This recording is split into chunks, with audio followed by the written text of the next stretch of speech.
Welcome to Second Chance Youth Ranch TV. Don't go away. On this show, we have a special guest all the way from Israel, Richard Summers. So we'll be right back.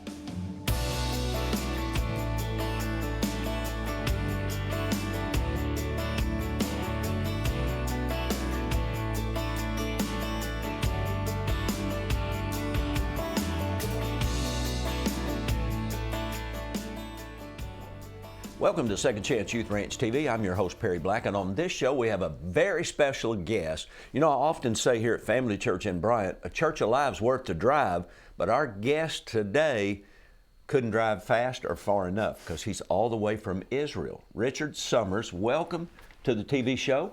Thank you. We're excited to have you. And as we explained off camera, our goal in the very first segment is I want the audience to get to know you. And I've only met you a few months ago myself, very briefly, and so I want to know more about you. So tell me a little bit about you, Richard. Where did you grow up? Okay, so I grew up in a city in the UK called Birmingham. Okay, I was one of 5 kids who were Jewish in my school. Okay, that was it. We were in a school of 1,000 kids, and I was one of 5. One of 5 Jewish kids. Jewish kids. So in a Protestant Christian school. In a Protestant Christian school. You feel like a fish out of water, did you? I felt under the spotlight all day long, and I grew up in the 80s, so it was at the very beginning of the first Lebanon War, and it was a predominantly area of immigrants that I grew up in. And there was a lot of bad feeling about the Lebanon War. And I grew up basically every day going to school and having kids turn around and say, go back home where you came from. But you were born in the UK. I was born in the UK. So it's kind of hard to go back to where you're from. Huh? Yeah, although it did make me start to look. Yeah. And I grew up in a Jewish home, but a secular Jewish home, and I don't know if that translates even into. Well, explain that to me. Does that mean you were born Jewish? I was born Jewish. But you were not practicing Judaism. I wasn't practicing Judaism, although there's no such thing as not practicing Judaism. How do you practice what you are? Okay, it's that thing of you go to synagogue 3 times a year. Okay. Did you do that? I did, because that's the way that you remain within the community. Yeah.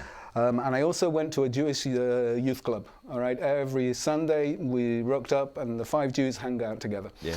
Okay. All 5. All 5 of us, and we'd learn about Jewish history, and we'd learn about the beginning of the State of Israel. And little by little, it had an effect on me. It had an effect on me in terms of those kids who were turning around and saying, "Go home to where you came from."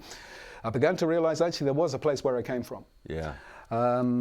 And when I went to university when I was 17. I was kind of a bright kid somewhere along the line. Something went well. And while I was at university, I decided to take as part of my responsibility to actually run the national organization that I'd been going to as a kid, because I understood how much it gave to me. And what was the national organization? It was an organization called Habonim Dror. Okay, it's just like a Jewish scout movement, basically.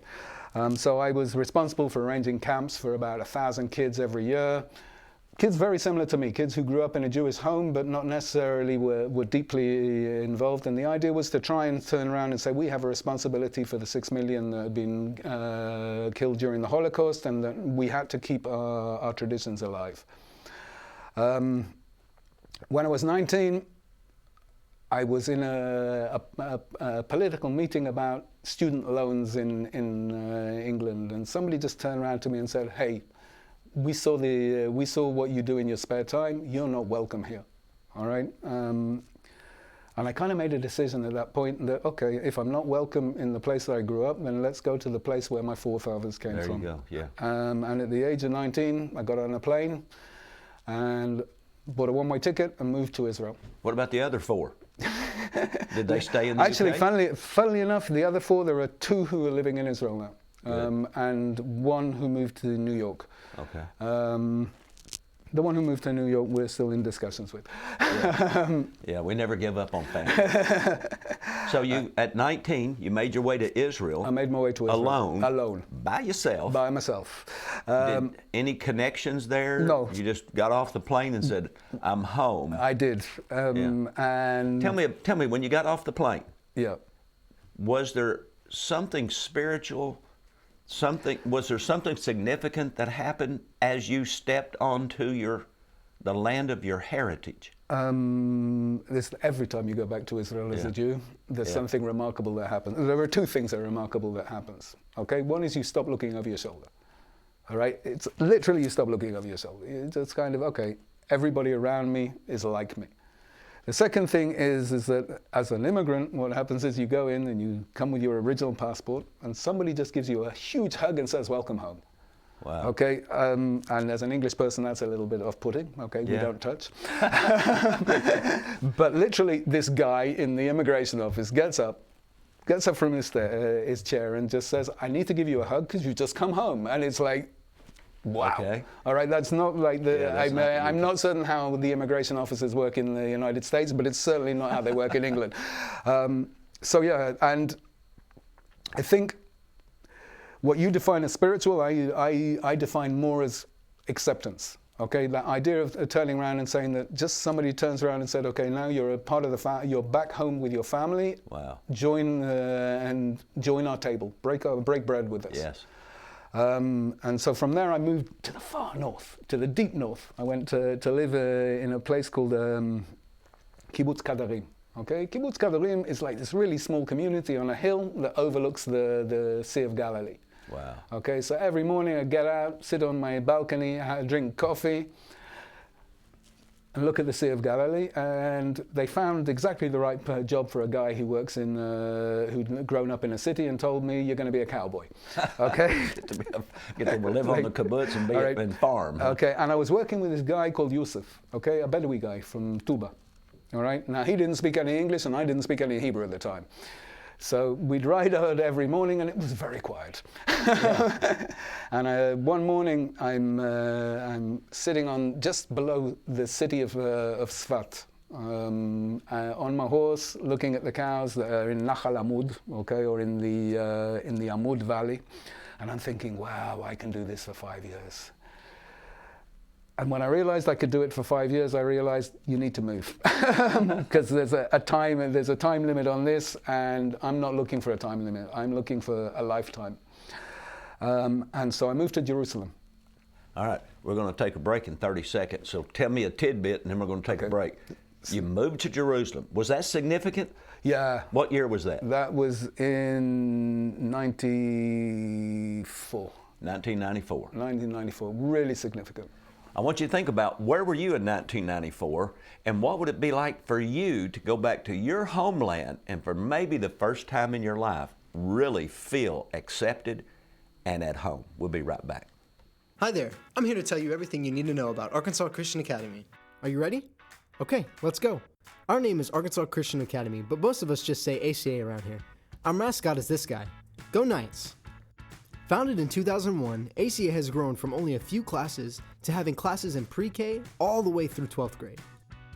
As far as class sizes go, we were smaller on average across the board, and we use this to challenge our students academically and individually on a personal level, learning through the lens of God's Word in every subject and growing a personal relationship with Him through our amazing staff and in our daily chapel classes. For a full breakdown, check out our website at archristian.org, and feel free to explore other aspects of our school while you're there. Now, let's go outside. Our still growing campus sits right off I-30 and is protected by gates and doors with magnetic locks, only accessible by faculty and staff. We also have these guys here every day. But seriously though, safety is a priority here at ACA, as we want to ensure not only a quality education, but an environment where learning can flourish without fear or other outside distractions. Now, let's move on to the fun stuff.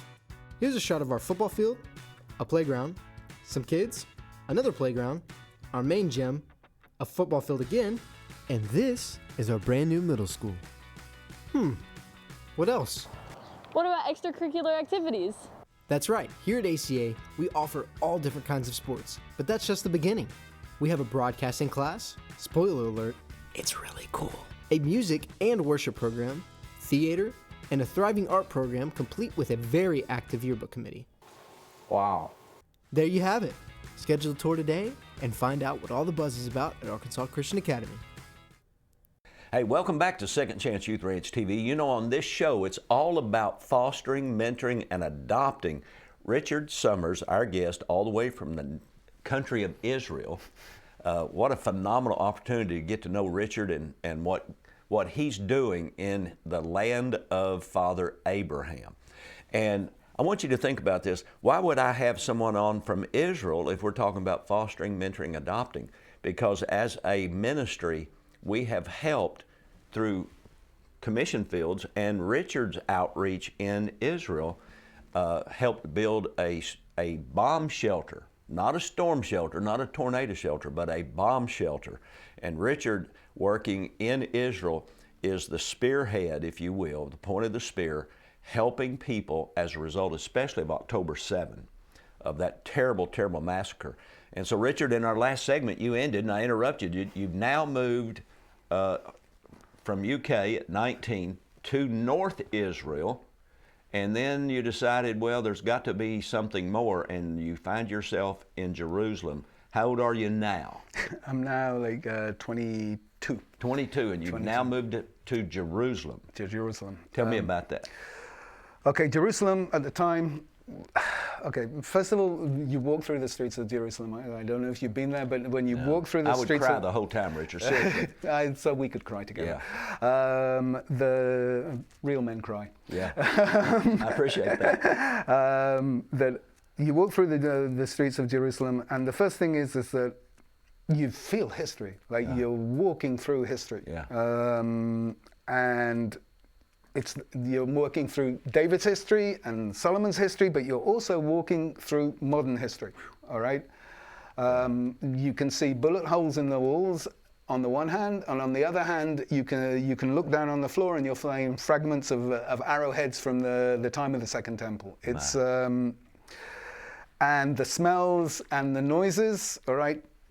You're hearing like screams in the marketplaces of like, buy my oranges, buy my and the smells of spices that are the same noises and the same shouts that have been for thousands of years. And on the other hand, you're also hearing like car horns and crazy Israelis in their cars. Jerusalem at that point was a really complicated place. Okay, we were in the we were at the beginning of the Second Intifada. Okay, so every single day there were buses blowing up, there were cafes blowing up, and there was a sense of, on the one hand, we will persevere, and on the other hand, just uncertainty. And it was exactly the time I was about to go into the army as well. Okay, so I basically every single Israeli has to serve in the army. Okay, we have what's the term? 2 years or 4? 3 years for men, 2 years for women. And then 25 years of reserve duty. IDF? IDF. Okay, Israeli Defense Forces. Exactly, okay. And the word defense is important. Yes. Okay. Yeah. So so I was going through this thing of, on the one hand, all of a sudden being in this amazing place, and on the other hand, understanding that I had a great sense of responsibility. Yeah. And basically, I got called up after a year of being in Jerusalem. I was a combat engineer. So at some point, did you become, or do you, as a Jewish individual, are you automatically a Jewish Israeli citizen since you're serving in the IDF? In Israel, you have a thing that's called the law of return. Every single Jew has a right, the day they set foot in the state of Israel, has a right to take on citizenship. Beautiful. Yeah. It's a legacy, I think, it's two things. It's a legacy in terms of turning around and saying the Jewish people have been in exile for 2,000 years, and therefore anybody who's been in exile has a right to return. And the other side of it is turning around and saying that there'll never be a situation where a Jewish person won't have a place to go post-Holocaust. The idea of turning around and saying that you will always have a home and you'll always have a place of refuge. I mean, I'll go a little bit further even and turn around and say I think it fundamentally changes the relationship between Jewish communities in the diaspora and their own communities, in terms of those communities now know that they have a sovereign state that will defend them even when their own countries turn against them. Yeah. So I did my army service with great pride. At this point, you're 25 or 26 years old? I'm 25 at this time. I'm older than every other person in the army. Okay, pretty much my commanding officer was 2 years younger than me and used to come to chat with me in the evenings to get to explain to me how hard it was with his girlfriend. I became the father figure. I still did the 120-kilometer march that you have to do in order to get your bury. I served in every war since then. This is the first war I haven't served in, and what I've learned is that actually it's much easier to be a soldier in the army than a parent at home. Well, yeah. You're a parent of how many girls? I'm a parent of 3 girls. How old are they? I have twins who are 13, and my oldest is 15. And the names are important: Bar, Tal, and Gal. Okay. One of the things that you need to know is the word Bar means wild. Okay. Uh-oh. Okay. Never call your child wild. Yeah, because your name means something, right? Right. Yeah. Okay. So Bar means wild. Tal means Jew. Like what So you're raising 3 wild Jews, is that what you're telling me? And Gal means wave. Okay, so Gal was the firstborn, and she was a wave. She literally changed our lives. I didn't actually realize how much love you could feel until I had my first child. Yeah. And I'm married to the principal of the local high school, which means my kids cannot get into trouble. And she's Lola. Okay, we live in the most southern city in Israel. We live on the shores of the Red Sea. Okay, so you remember when Moses made the waters pass? Yeah. So we're on the shores of that sea. And that is in the very southern part? The very of southern Israel? tip of Israel. Effectively, we're living on the border between Jordan on our eastern side, and on our southern side and western side we have Egypt and the Sinai Peninsula. Wow. Okay, we have views that are so beautiful that I can't even begin to explain. Yeah. Okay, I've been living in that particular city now for almost slightly over 20 years, and there's not a morning when I wake up and I look out of the window and I go, Beautiful. okay, Yeah. I get why. Again, you're not just looking at water though, you're looking at miracle history. Absolutely. We're looking Yeah. at where the Jews basically, you're looking at the spice route and also the route that Moses comes into Canaan. Yeah. Okay. You have 30 seconds in this segment, Richard. Tell me. Okay.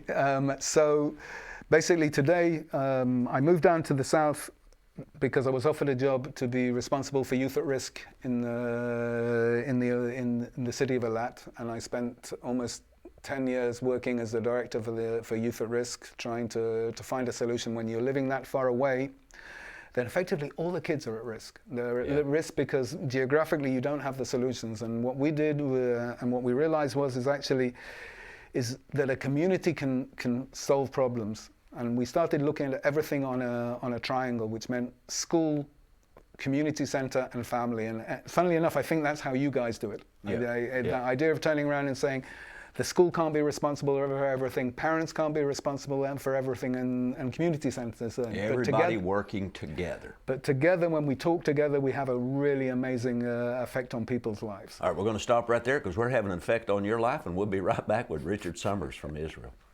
When I grow, I want to be Sonic the Hedgehog. That'd be cool.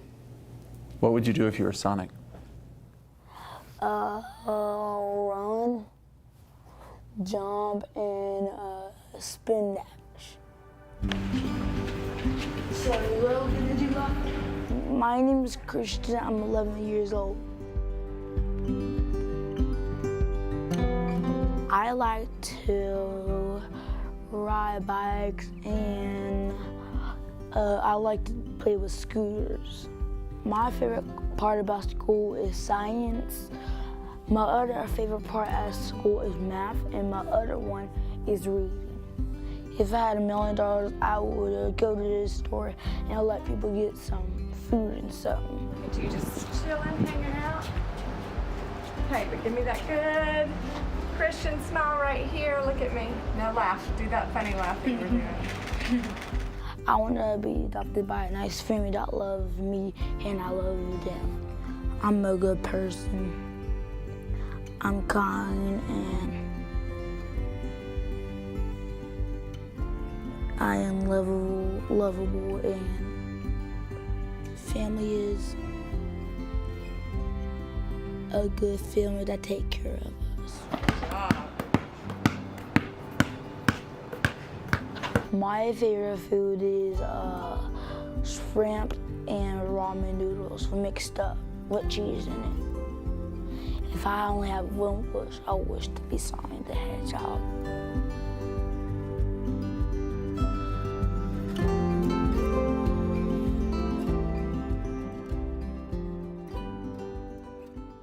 Hey, welcome back. You know, I always come back in this segment, Richard, because the audience just saw a video of one or more children waiting for a family to adopt them.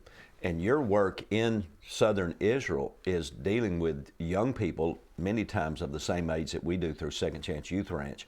And that's one reason we're so engaged, number one, as Christians, so engaged with the children and the heritage of Father Abraham. And then because we work daily, we currently have about 80 foster children that we care for every day.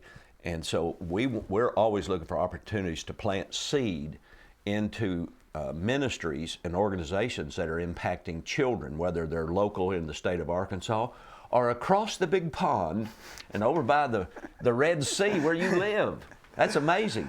Yeah. So if I come to Israel, do I get to come to your house down at the Red Sea? Oh, yes, you will.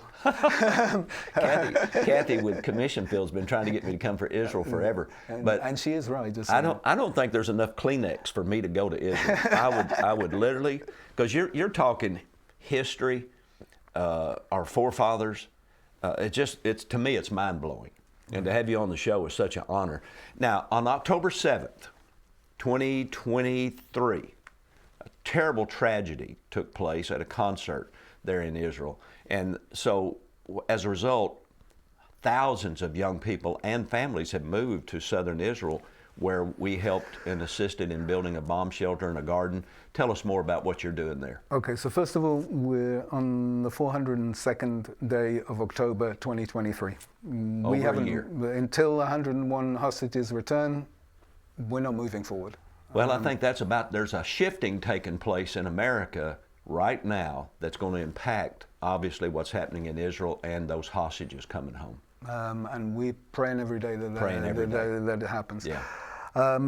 Okay, so first of all, October the 7th. Okay, October the 7th, we're all watching the news. It's Simchat Torah. Okay, it's the day when we're celebrating being given the Torah. Wow. And all of a sudden, there's a news item that turns around and says there's an incredible barrage of rockets going on in the south of Israel, and something different's happening. And I get a phone call from my boss, who's the mayor of the Elot region, saying, "I think you need to come to work." Okay, my job now, I've stopped working with youth, and now I'm responsible for strategic development of the region. Of the whole region. Of the whole region. Southern Israel. And 13% of the state of Israel. Like, wow. That is my jurisdiction. Wow. It sounds impressive. We're only 5,500 people living there. So it's less impressive. And as I'm driving to work, I'm just seeing hundreds of cars driving in my way. Now, we live in the middle of the desert. Okay, you do not see hundreds of cars driving down the road. Okay, you see like one an hour. And my only response is to turn around and say, okay, I'm going to ring up every community and I'm going to say, open your doors, open the gates. Anybody wants to come in at the moment, just let them in, okay? We'll figure something out. By the evening, we had 1,500 people already counted. I'm not saying that there were more, there were probably more, but we knew of 1,500 people who just moved into our communities, okay? We have 1,484 families living in the region. Okay, that means everybody had somebody in the house. By the next day, we had 3,600 evacuees. That means everybody had 2 people in the house and no more room on the couches. Wow. Okay, and we thought it was for a few weeks and everything will be fine. So nobody was particularly stressed, but these people had left their homes without anything. They left without clothes, they left, they were people who came barefoot. Wow. Okay, so we had this issue of turning around and saying, okay, how are we going to feed them? How are we going to provide diapers for the babies? How are we going to provide clothes for people? How are we going to provide them with education? What are we going to do? What's going to be the effect on us? All right, and so what we did was we turned around and said, we'll do what we know to do best. We'll just ask the people to come and help. We won't tell them what we want. We'll just say, do what you can. Yeah, come help. Within 48 hours, we already had a full logistics center that had everything you can possibly imagine, from clothes to canned goods to diapers to games. Okay, like as a story of my own, from my own family. Okay, my kids were watching the news and said, "Dad, what can we do?" And I said, "Listen, your dad's doing it. You can be fine." They said, "No."